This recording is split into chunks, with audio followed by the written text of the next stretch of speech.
Okay, gonna be narrating more of Echoes of Fire, and we're gonna be doing chapter 12 today.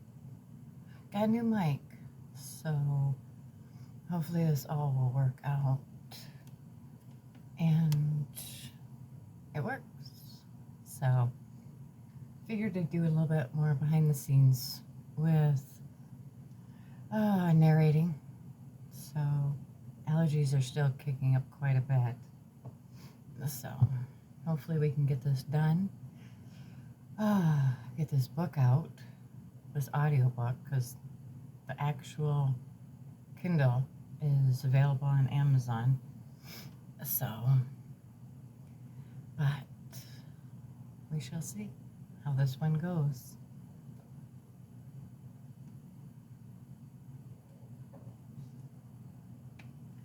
Okay.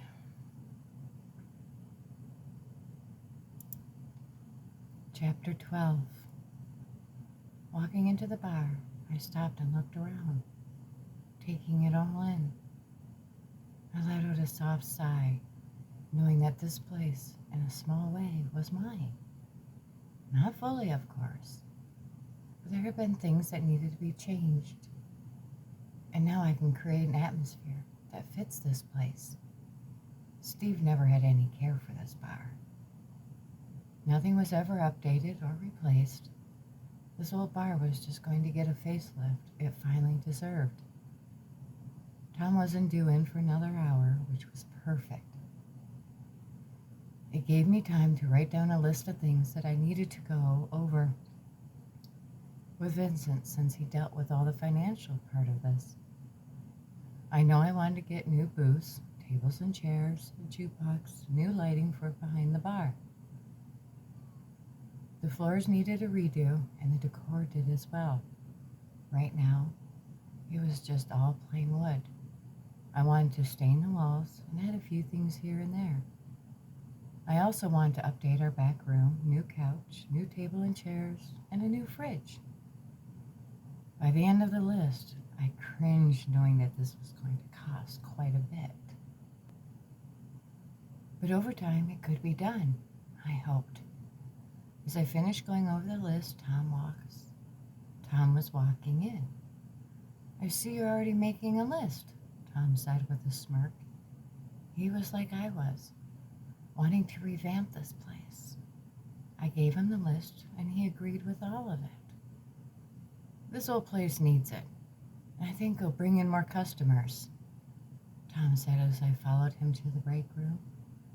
I sat down on the couch as he put his things into his locker. I just hope that Vincent will approve this, even if it's just a little at a time, I said, looking back over the list. I'm sure he will, Tom said as he sat down next to me. I turned and looked at him for a moment. Whatever happened to Derek? I've not seen him around since that night. No idea, but with what happened and how he's been acting lately, anything is possible, Tom said, looking at me. How have you and your wolf been getting along? Tom asked.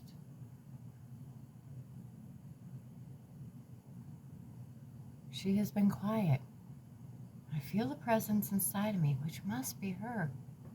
But other than that small voice that has been there, it's been silent lately.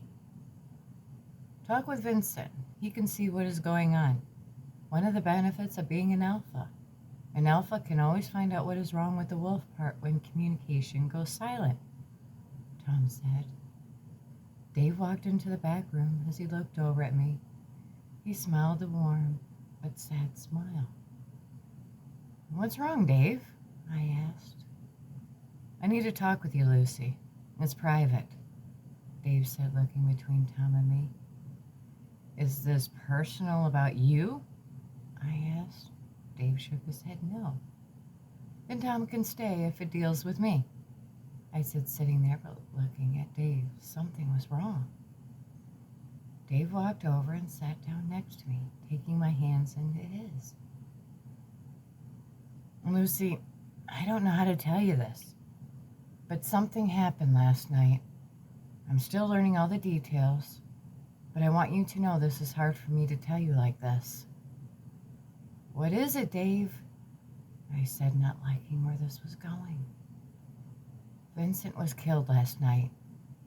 We do not know how, since he was an alpha. They are extremely hard to kill, but it can happen, Dave said, looking into my eyes. Wait, that can't be right, Dave. Nothing was to happen to him. We were to be married and mated this coming weekend, I said as the panic started to rise. Dave just held my hands but didn't say a word. What could he say at a time like this?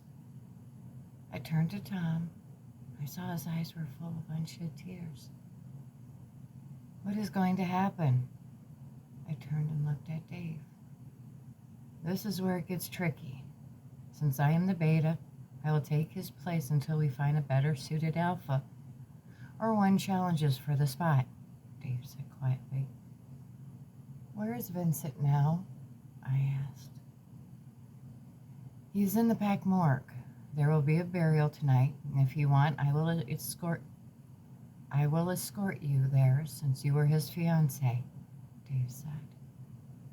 I just nodded my head. No words were coming out. I could hardly breathe right now.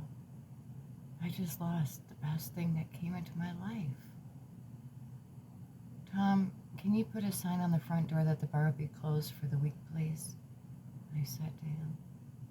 Tom left the room and I looked at Dave. Who killed him? I asked as my tone turned deadly. We do not know, but they knew how to do it. That's all we know right now. The examiner is going over Vincent right now to figure this out. Once I know, I will tell you everything, Dave said as he stood up. Dave left, and I was sitting there all alone. The tears I had been holding back released, and I screamed and cried. I let out every emotion. I was not going to hold this in right now. I needed to be level-headed when the time came. After an hour, the tears finally stopped flowing, and I felt a tiny bit better. I washed my face and walked out to the bar area. Tom was sitting there with Dave. They both looked at me. I knew they heard me, but they were giving me my space to grieve in private right now. Tom rushed over and wrapped his arms around me, hugging me, letting his warmth seep into my bones. I did not realize how much I needed that at that moment. I broke down again in his arms. He just stood there holding me, letting me cry until I stopped and pulled back, looking up into his eyes. Thank you, I whispered. He just nodded his head and kissed me on the forehead. What time do I need to be ready? I asked, looking at Dave. I will pick you up at your home around 7 tonight, he said quietly. I could see he was lost in his own world right now. His best friend just had been killed, and he was thrusted into a spot he never wanted or wished to be placed in. I went over and hugged him, whispering in his ear how sorry I was. Dave didn't say a word, but he nodded and gave me a little bit of a squeeze. After Dave left, I looked at Tom. Time to go home, I said. Tom walked me out and we locked up. I drove home in a fog that I wasn't sure how I was to